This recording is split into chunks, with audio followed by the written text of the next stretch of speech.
Chapter 12. And the Lord sent Nathan unto David. And he came unto him, and said unto him, There were 2 men in one city, the one rich, and the other poor. The rich man had exceeding many flocks and herds, but the poor man had nothing save 1 little ewe lamb, which he had bought and nourished up.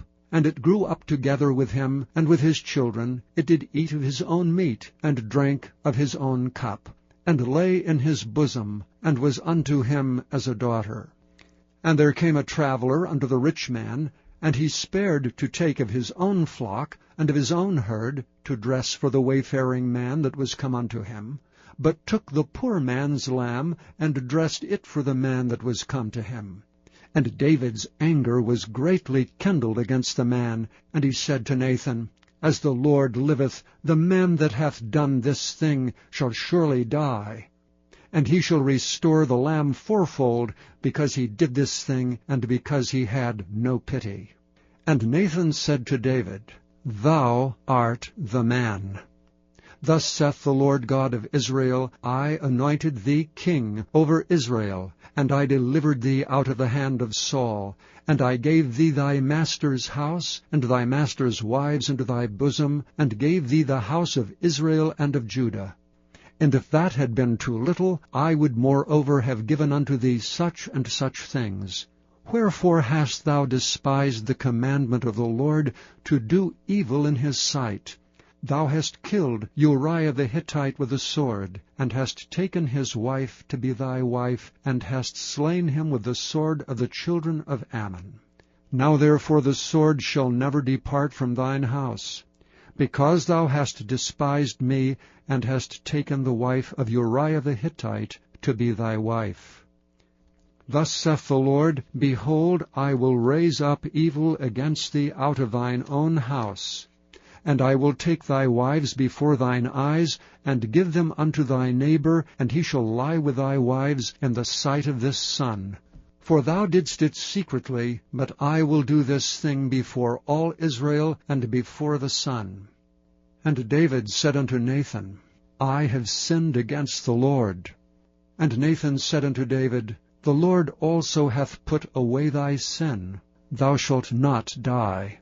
Howbeit, because of this deed, thou hast given great occasion to the enemies of the Lord to blaspheme. The child also that is born unto thee shall surely die. And Nathan departed unto his house, and the Lord struck the child that Uriah's wife bare unto David, and it was very sick.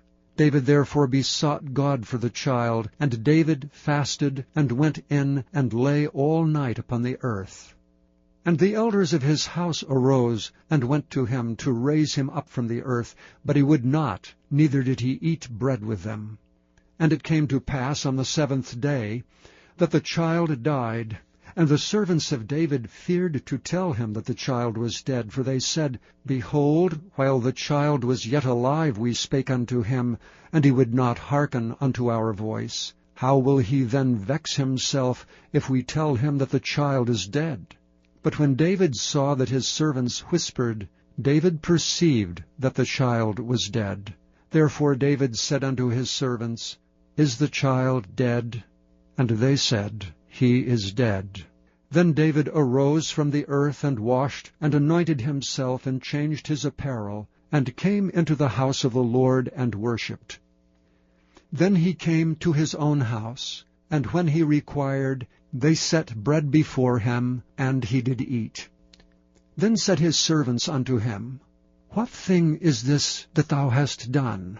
Thou didst fast and weep for the child while it was alive, but when the child was dead, thou didst rise and eat bread. And he said, While the child was yet alive, I fasted and wept. For I said, Who can tell whether God will be gracious to me, that the child may live? But now he is dead, wherefore should I fast? Can I bring him back again? I shall go to him, but he shall not return to me. And David comforted Bathsheba his wife, and went in unto her, and lay with her. And she bare a son, and she called his name Solomon. And the Lord loved him. And he sent by the hand of Nathan the prophet, and he called his name Jedidiah because of the Lord. And Joab fought against Rabbah of the children of Ammon, and took the royal city. And Joab sent messengers to David, and said, I have fought against Rabbah, and have taken the city of waters. Now therefore gather the rest of the people together, and encamp against the city, and take it, lest I take the city, and it be called after my name. And David gathered all the people together, and went to Rabbah, and fought against it, and took it. And he took their king's crown from off his head, the weight whereof was a talent of gold with the precious stones, and it was set on David's head. And he brought forth the spoil of the city in great abundance. And he brought forth the people that were therein, and put them under saws, and under harrows of iron, and under axes of iron, and made them pass through the brick kiln. And thus did he unto all the cities of the children of Ammon. So David and all the people returned unto Jerusalem.